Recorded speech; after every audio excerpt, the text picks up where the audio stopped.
현 시대에 오픈 AI를 모르는 사람들이 거의 없을 것이라 생각이 듭니다. 이 오픈 AI가 우리 사회에 미친 영향은 GPT라고 하는 솔루션을 통해서 큰 영향을 끼치게 되었죠. 거의 AI 없이는 살 수 없는 그런 시대까지 온 것 같기도 합니다. 우리가 알고 있는 오픈 AI라고 하는 비영리 기업은 AI 기반의 어떤 시스템을 구축하는 데 있어서 투자하거나 개발하고 있는 회사로 알고 있습니다.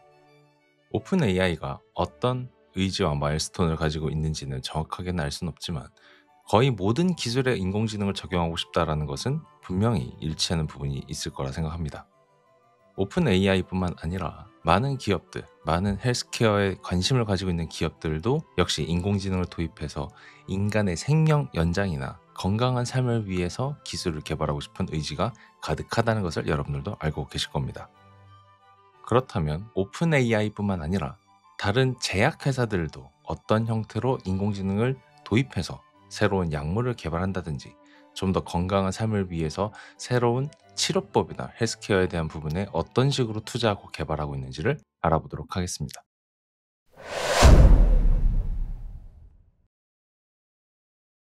가장 먼저 오픈 AI가 투자했던 레트로 바이오사이언스에 대한 얘기를 좀 다뤄보도록 하겠습니다. 샘 알트먼이 장수 연구 스타트업인 레트로 바이오사이언스에 1억 8천만 달러를 투자를 했었습니다. 이는 개인이 투자한 규모 중에서 가장 큰 규모의 투자였고 이 시점이 2023년 3월에 알려지게 되었습니다. 레트로 사이언스가 궁극적으로 추구하는 목표는 인간의 수명을 연장을 하는 것에 방점을 두고 있습니다. 좀 더 구체적으로 얘기한다면 인간의 수명을 10년 연장하려고 하는 것이 레트로 바이오사이언스의 목표다라고 합니다. 우리가 잘 알고 있는 수명 연장의 꿈을 가지고 있던 가장 대표적인 인물이 중국의 진시황이었죠. 진시황이 불로초라는 것을 찾기 위해서 애를 썼다는 것은 알고 있었는데 현대에 들어서도 인간의 수명에 대한 욕심은 역시 끝이 없는 걸지도 모르겠다는 생각이 듭니다. 이 레트로 사이언스가 추구하는 방식 자체는 바로 줄기세포에 대한 부분을 어떻게 바꿀 수 있는가, 좀 더 구체적으로 줄기세포를 바꿀 수 있는 단백질, 야마나카 인자라고 하는 특정 세트를 재엔지니어링 하려고 한다 합니다. 이 야마나카 인자 4가지는 정확히 옥타4, 석스2, 클립4, 시믹이라고 하는 단백질 구조들이며 이것들을 재엔지니어링을 통해 인간의 장기를 구축하고 대체세포를 공급할 수 있게 한다라고 합니다. 단백질의 명칭과 야마나카라고 하는 이름이 좀 안 맞는 것 같긴 하지만 정확하게 야마나카라고 이름이 붙은 이유는 2006년 야마나카 신야 교수팀이 처음으로 이 체세포를 다시 줄기세포로 초기화했던 경험이 있기 때문에 야마나카 인자라고 부르게 되었다고 합니다. 자, 그리고 레트로 바이오사이언스가 하는 다른 어떤 의료적인 부분의 연구는 혈장 교체라든지 세포 리프로그래밍이라든지 세포 독소 제거 등 다양한 연구도 진행하고 있습니다. 자, 그렇다면 샘 알트먼이 투자했던 이 레트로 바이오사이언스에 대한 부분이 왜 갑자기 부각되었는가에 대한 내용인데 이 이유는 바로 이 레트로 바이오사이언스에서 투자 사실 자체를 비밀로 유지했었다라고 합니다. 그 이유가 이 회사가 자체적인 길을 뭔가 만들어 나가고 있고 어떻게 보면 억만장자가 허영심 프로젝트처럼 보일 수도 있다라는 부분, 그런 인식을 가질 수 있는 우려 때문에 이것을 비밀로 하고 있었다라고 합니다. 자, 그러던 와중에 오픈 AI와 레트로 바이오사이언스가 GPT-4B 마이크로라고 하는 모델을 개발하게 되었습니다. 이 모델은 결국에 최초의 생물학 중심 AI 모델을 개발하게 된 거고 과학적인 발견이나 장수 연구 쪽의 분야로 좀 더 집중적인 모델이 되었다라고 볼 수 있습니다. 이들이 만든 모델은 자체적인 테스트 결과로 줄기세포의 생산 효율성을 50배나 향상시킬 수 있는 단백질을 재구성할 수 있는, 재설계할 수 있는 결과를 보여줬다 합니다. 결과적으로 이 모델이 만들어내는 구조는 바로 단백질의 결합 구조를 새롭게 생성할 수 있다입니다. 그런데 우리가 알고 있는 단백질을 생성할 수 있는 단백질 구조를 만들어낼 수 있는 인공지능 모델이 하나 있습니다. 바로 구글 딥마인드의 알파폴드죠. 오픈 AI와 레트로 사이언스가 만들어낸 이 GPT-4b 마이크로 모델은 알파폴드랑 구조는 조금 다르다라고 합니다. 간단하게 차이점을 말씀드리자면 구글 딥마인드의 알파폴드랑 다른 점은 구조적 예측보다는 단백질 상호작용에 중점을 둔다라고 합니다.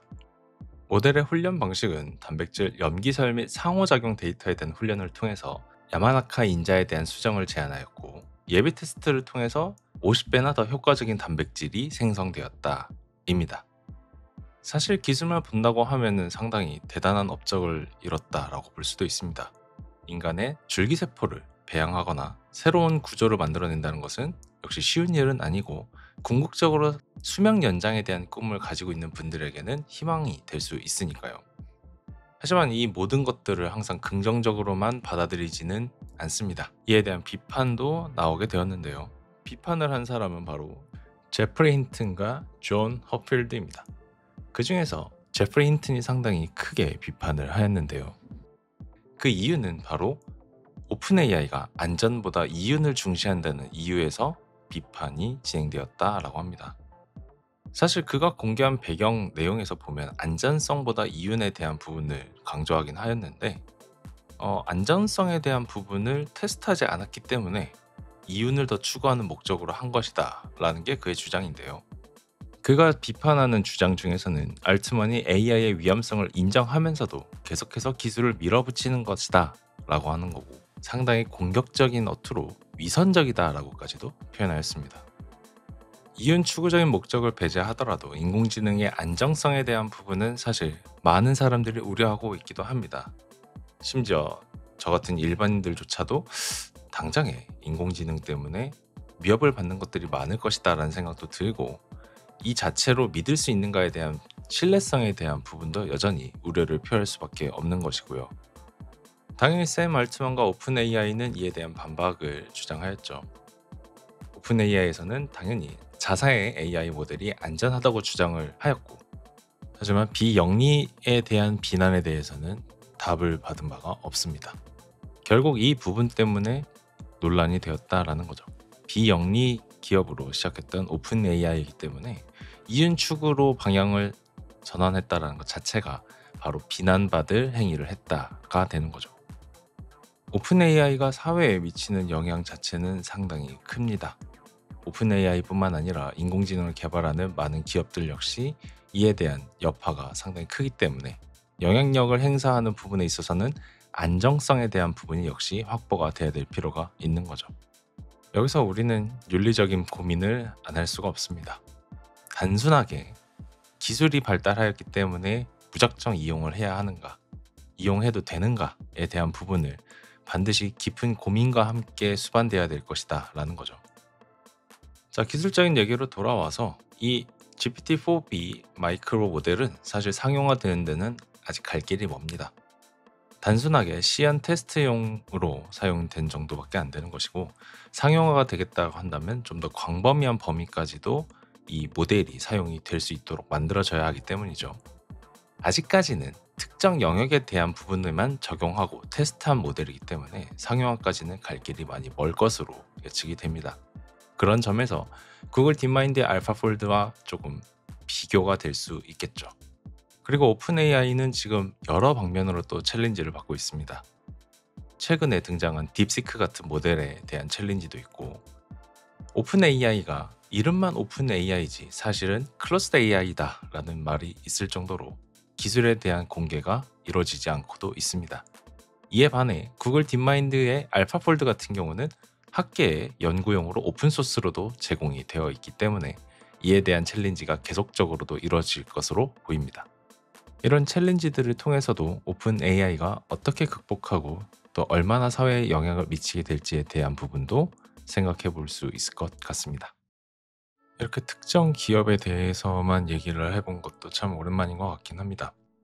일단 오픈 AI가 그동안에 많은 GPT 모델들을 발표하였고, 우리가 그 GPT 모델들 덕분에 삶이 윤택해지고 있는 것도 사실이기도 합니다. 오픈 AI가 의료 쪽에 관해서도 상당히 많은 관심을 가지고 있었고, 샘 알트만도 건강이나 헬스케어에 대한 부분으로 많은 관심을 가지고 있던 것도 사실입니다. 그런 의지에 따라서 기술은 계속해서 발전할 것이고 그 기술에 따라 우리의 삶이 또 어떻게 변할지를 지켜보는 것도 흥미로울 것 같습니다. 다만 걱정이 되는 것은 아무래도 안정성에 대한 부분이 역시 불안할 수밖에 없는 것이고 그에 대한 대비책도 충분히 마련해야 될 필요가 있을 것으로 보입니다. 오픈 AI가 비영리 기업이기 때문에 아무래도 이윤 추구적인 행위를 했을 때 비판을 감수해야 되는 건 어쩌면 당연한 것일지도 모릅니다. 다만 운영을 하는 입장이나 리더십을 발휘하는 입장에서 생각해 봤을 때 어떻게 효과적으로 바꿀 수 있을지는 어려운 문제가 아닐까 싶습니다. 이번 영상 여기까지입니다. 감사합니다.